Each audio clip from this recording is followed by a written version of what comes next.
Good evening, everybody. Welcome back to another session of Influencer Insights, where tonight I have Joseph Richardson from Calgary joining me tonight. He's a telecommunications specialist, but more relevant to our group, he's actually does photography, and he's had some stunning shots. If you haven't seen in the group, he's got some great captures and that sort of thing. He's also a huge proponent of mental health and growing and getting through the tough stuff and that sort of thing. So we're going to talk about some of that stuff as we get into it today. So Joe, would you just give us a little introduction of yourself for the group and say hi to everybody as we get into it? So Yeah, for sure. Well, of course, my name's Joe. Thanks for the introduction on that. I do work in telecommunications, and photography is a big part of my life and how I've kept myself on the cool. right on. What brought you to place or kind of took you to deciding to want to get into photography? What story sparked that for you? Well, it's always been a passion of mine. It started back when I was very, very young in the last 12 years as, of course, more finances came into play. Of course, right? I was able to buy bigger and better equipment. Cool. And yeah, that leads me to where I am today for it. So right on. What was the first piece of equipment that you got started with? Oh, it was I took this photography course in 4-H and it was this little film camera. Nice. And it was just learning the basics on those little $5-10 cameras that you can buy at the store. Nice. Yeah. I don't see people using those as much as we used to, but man, they were actually kind of a lot of fun because it's a lot of just like, hold everything steady and then you're right and crank her back and hope you got something decent at the end of it. But mine always unfortunately turned out black. I don't know whatever happened, but it seemed like lighting and stuff was always a problem for me when I use those. But cool. So that kind of got you started on the interest of it. How much work have you done within the fashion industry in Calgary, or have you done any kind of cool work besides just the stuff you do on your own? Or I do, of course, I do a lot of stuff on my own, a lot of landscape. Sure. The last 2 years, well, actually a little bit longer than that, about 4 or 5 years ago, I started getting into dealing with some fashion models. Okay. Cool. And then in the last year and a half, I've picked up a lot more models working with models to get their name out with a few of the temp agencies. Sure. Have you, I guess, has it been mostly TFP, or have you done some paid shoots and that sort of thing as well? A good chunk of it has been TFP. I've done a couple of weddings as well, but those were cool. Definitely paid. So yeah, for sure. They're a lot of work keeping the bride happy, right? So yeah. Good deal. What do you like when you're shooting with models? Do you like to do kind of using the landscape to kind of background, or do you do more portrait style, or what's your favorite, I guess, niche to be in there? I like portrait style, but I always ask what color of clothing that they're going to wear for. So this way I can work with cooler tones or warmer tones for backgrounds. Sure. And if it's an older fashioned kind of style, then I'll really look into, okay, this is where we're going to be shooting. Do this and this and that. Cool. And then you meet for the shoot. How much time do you end up, as a photographer, how much time do you end up spending editing and that sort of thing afterwards? Do you have a timeline for that? Or? I'm ratherly quick. Okay. That's good. I normally have about a day turnaround. Oh, wow. Okay. Well, when we get together and shoot, I'm looking forward to that. So yeah. How much have you gotten to do any fun shows or like modeling industry? Have you got to do anything more in the industry besides that? Not so much shows. I do a bit of work with the MS Society. I've done events for them. Okay, cool. It's a little different shooting with crowds and people around and stuff like that, I'm sure, right? So 100%, yeah. Yeah, cool. What are some, how many models roughly have you worked with? Has it been 5 or 10, or has it been like 20 or 50, or is it, do you have any idea on the spot? Yeah, probably about 20 Okay. ish. Okay, right on. No, that's good. What have some of the things that you've witnessed working with different models like are some more, I don't know, natural is a word, but more rehearsed in doing it, and some are maybe a little just developing and that sort of thing. Do you find that there's some people are just really natural at shooting and that sort of thing, or is it? Oh, 100%. Like I've had models where I'm showing them how to do the poses that I kind of want, That's fun. um, which can look really awkward when you have the photographers in there doing things. But um, whereas other models, it's boom, boom, boom. They change poses every 10, 15 seconds. Sure. You take a couple of shots and you move on to the next pose. Okay. So, Have you noticed, like when you're talking to these different models, the ones that are more experienced, has there been anything that they said that has helped them kind of develop, or is there a skill that you can see that would help somebody that's developing grow in that a little bit? Or sometimes it's all natural, other times it's just proper direction from the photographer. okay, just getting the right phase together, whatever it works out Eh, to, right? So yeah, exactly. I want you to. yeah, yeah. Oh man. Um, Anybody ever brought up any pros or cons to getting into modeling and stuff like that, or working with photographers? Do you have any tips and stuff like that? Yeah, for sure. As far as pros goes, like you get so many different types of people from different Yes. walks of life. Yeah. Like probably the biggest pro is you just meeting people. Like Okay. as you meet more and more people, you create these long term friendships out of Right. it. Con for photographer side, there's a lot of unnoticed abuse that goes on in the system. Okay. Um, It's unfortunate. yeah, like I've heard of where photographers take advantage of the models and stuff like Mm, that, and it's just something that we all have to be mindful of and of course. careful when dealing with certain photographers. Sure. Sure.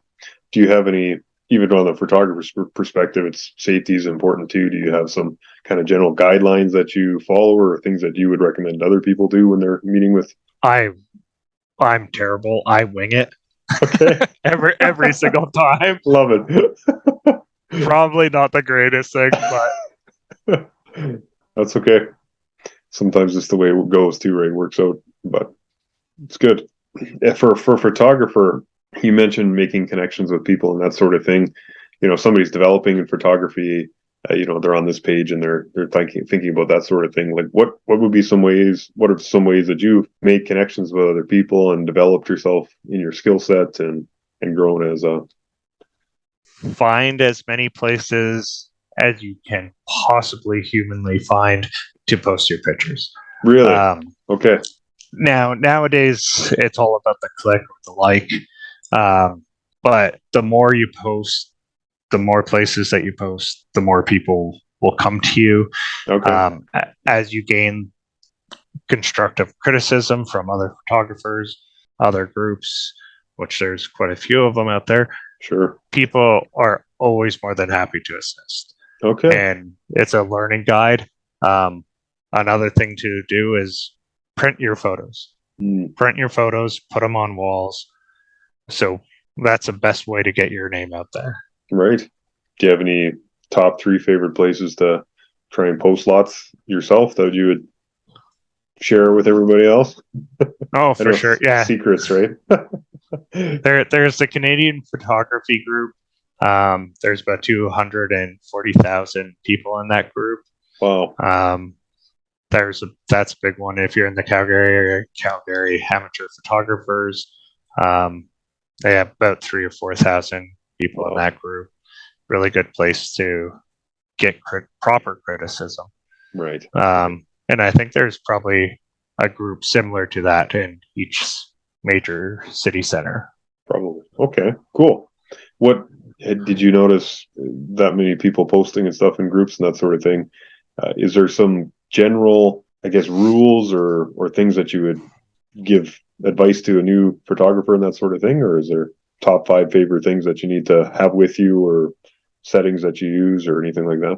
I shoot in mainly aperture priority mode, which is probably not the greatest at Okay. times.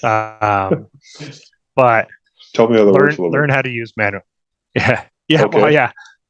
You learn how to use manual. It is your best friend when you need it.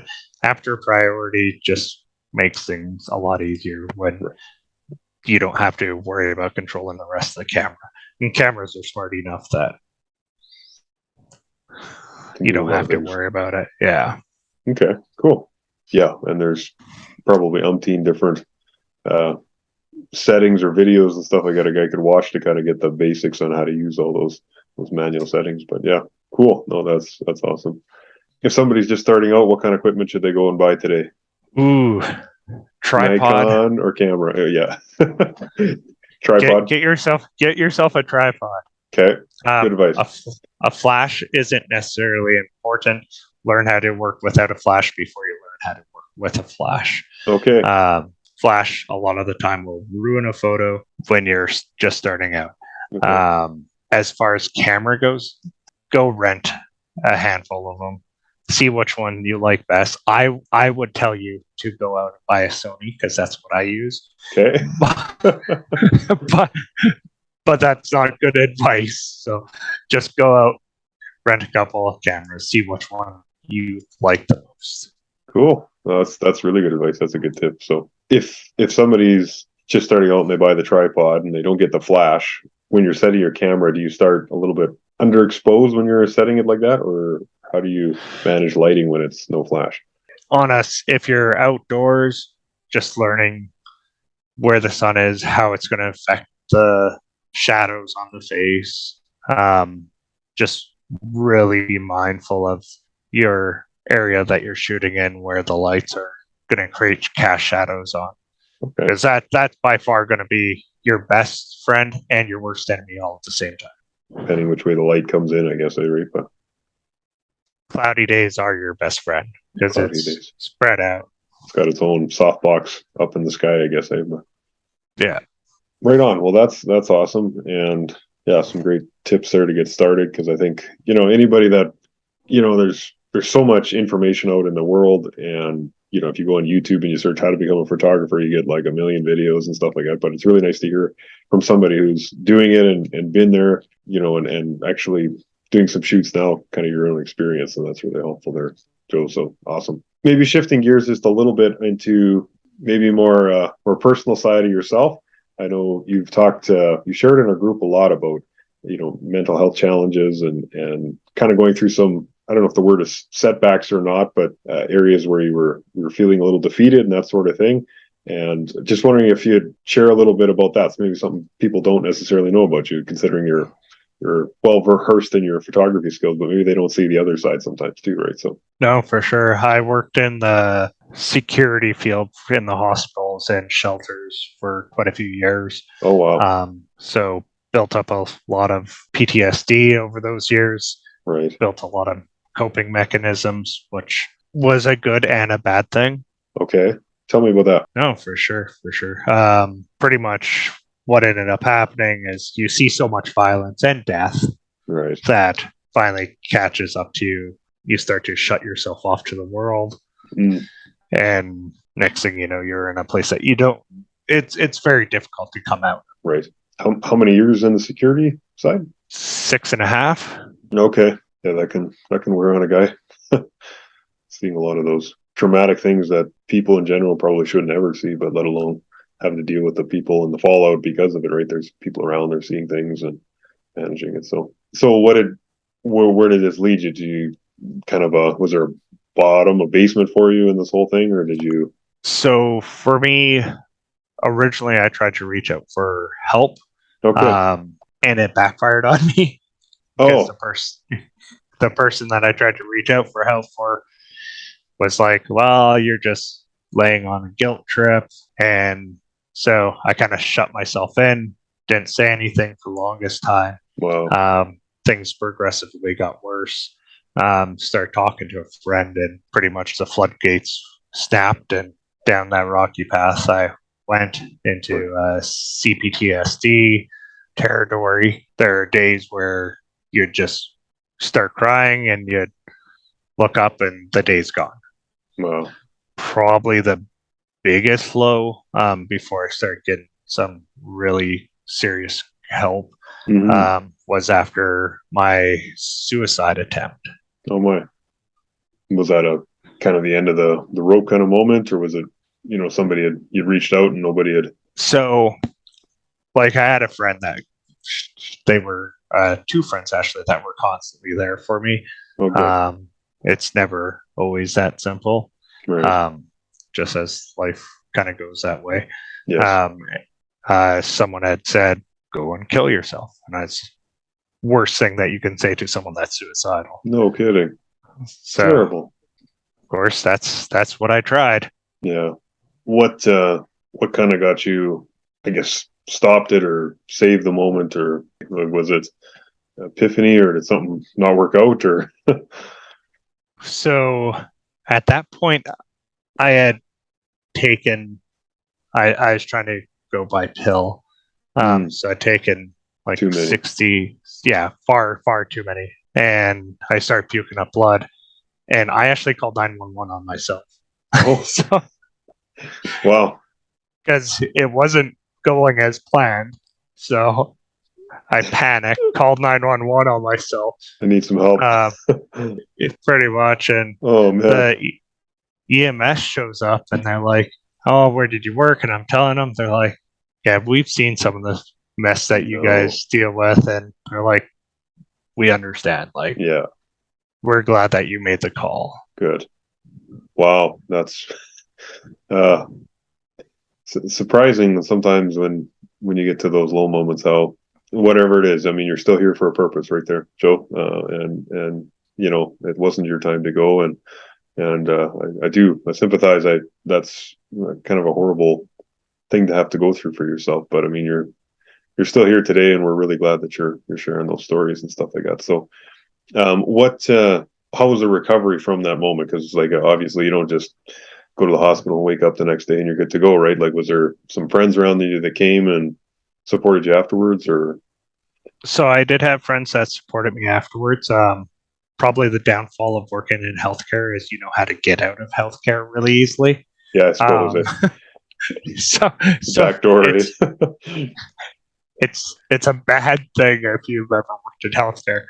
But no, I had friends and dealt with two different psychologists that work directly with military and police personnel. Oh wow! Just due to my work environment, right? Like the hospital that I worked at had the first safe consumption site attached to a medical facility in Canada. Oh wow! So we dealt with everything. Seen it all, been there, right? Yeah. But no, they're the ones that definitely got me through it. They helped. Wow. Having my friends there was definitely a huge benefit, but it takes a toll on if you only have one or two go-to people. Yes, absolutely. No, that's right. It's stressful for everybody too, right? Because they're worried about you and trying to find the right decisions and the things to say and that sort of thing too. So good. How long has it kind of been since you've been at that place? Like, has it been a couple of years, or has it been a long time, or has it been? So it's been about a year now for me. Okay. Wow. I left the shelter. Sure. Left the shelter, worked up in near Fort McMurray there. Oh yeah. Just to kind of escape, get myself away from everything that was familiar. Still did my psychologist appointments when I was on my week off. Good. Obviously, you're probably still working through some of that sort of stuff, but I mean, somebody that maybe has been at a low point, even if it's not, where you were, like, what would be some things that you would say right now, this is what you need to do, and these are the steps that you should be taking right after that to get that help and get out of that? Be open about it. 100% be open about it. Talk about it. Family can be good, but they can also be very critical on it. But just talk to your friends. Be like, hey, look, I need help. Try and reach out as much as possible. Find stuff that you love to do and just distracts your mind away from the whole thing. And of course, when you're done trying everything that you've done, try it one more time. Try something else. Oh, that's good. That's really good advice. And psychology appointments and stuff like that, is that something that you would, from your experience, recommend to people and that sort of thing, or is it counseling? Counseling, psychologist appointments, 100%. If you've gone through any sort of PTSD, WCB should cover at least several of the sessions to at least get you moving in the right path. Right. What are some, do you have, finding that balance and stuff like that, there's always a level of, what should I be doing now and that sort of thing, but do you have daily rituals? Do you have habits that you keep in your life that, kind of keep you on track, in addition to the psychologist appointments, but just your own kind of day-to-day routine? Do you have things that you just go to every day to kind of say, hey, this is where I'm grounding myself, this is where I'm going to start, so that I, you don't go backwards? For me, it's music and photography. If I have to sit down and listen to music for 20, 30 minutes and take a couple of pictures, then so be it. But it's just been a daily thing. And being for myself, being behind the camera is always that relaxing. Levels a guy out. Yeah. Do you like just getting out and taking some landscape photos all the time, or do you have other things you like to shoot when you're kind of in that Zen mode or whatever? It's almost always landscape. Always. Well, you're a beautiful part of the world, so I don't blame you for that. So yeah. You get out, it calms you down. You're by yourself, clear head, just you and your camera. Right on. Yeah. Do you have some advice for anybody else that, maybe is feeling down right now today? What would be something that they could do today to make a change in their life? Reach out. Just reach out to anyone. Like, there's even in our group, or there's a lot of us that have a lot of experience in this. Sure. I'm available almost all the time. I'm more than happy to always help someone out. But don't be afraid to reach out, even if it's a stranger and you just need that little push in the right direction. Yeah. It's 100% well worth it. Worth the time. Good. If somebody wanted to get a hold of you for talking about stuff at all, Joe, or if they want to book a shoot with you or kind of work together, that sort of thing, what are some good ways what's your favorite way of getting a hold of you? I know telecommunications, you probably talk on the phone all day, but what are some other things that you do you like Instagram, Facebook, those kind of things? Or you can reach me on Facebook at Claire's Rain. Cool. Or my website, which is clairesrain.ca. I'm not on Instagram as much as a lot of people are. Sure. You can probably find me on Vero as well. As the same name. Cool. Quick question: where did Claire's Rain, the name, come from? That is a really good question. I thought so. So we had gone through. My buddy and I had gone through a bunch of different names for my photography, and at one point he saw this picture I'd taken. It was a macro shot of this leaf with this big raindrop, and you can see the reflection of the world around it, and he's like, you should call yourself Clear as Rain. I was like, huh, you're right, that's good, I like it. The epiphany hit. Oh, awesome. Yeah, I remember seeing it on your Facebook, Instagram, I don't remember what it was, and I thought, man, that's a really, really cool photography business name. So that's awesome. Keep it unique. It's very much, and your shots and stuff like that, Joe. Whatever it's worth, I just hope that you keep doing that, because you've got some stunning shots and a stunning eye to capture some of those moments in the world. So please do continue that in your long term thing. So, speaking of long term, what's the next? Do you have a 5-year plan? Do you have a next photography goal or anything you want to hit that way? So I'm gonna be, in the next couple of months, I'm gonna start putting some of my photos up in galleries. One in Okotoks, because the membership is relatively not near as expensive as Calgary. Right on. but just work it that way. Just get my name out there a lot more. Um, in 5 years, hopefully, I will not be working in telecommunications, and I'll have a full time career as a photographer of some sort. Probably, most likely, it'll be landscape, but that's fine. Cool. No, that's awesome. What's it take to get a membership at a gallery like that? Is that a hard thing to do, or? No, it's actually really quite simple. Oh, okay. It's just intimidating. You walk in, you're like, hey, I want to do it this way, and they give you a form to fill out the membership. You pay, I think it's like $95 for a year, Sure. and you can post 3 photos, and they sit in the gallery for 6 months and Wow, that is wait so for cool. someone to buy them. I've been to some galleries, but I guess I never really thought about the process for getting. I'm not that much of a photographer myself, so it probably didn't hit me. But that's a really good tip for if somebody wants to expand their influence and stuff like that. So, any parting notes and stuff as we start to wrap this up? I know being a photographer full time is kind of your goal and stuff like that. Do you have any encouragement for everybody else as they pursue their own things? And Don't give up. That's like my whole theme. Don't give awesome. up. I love Just that. keep going. You Sure. got this.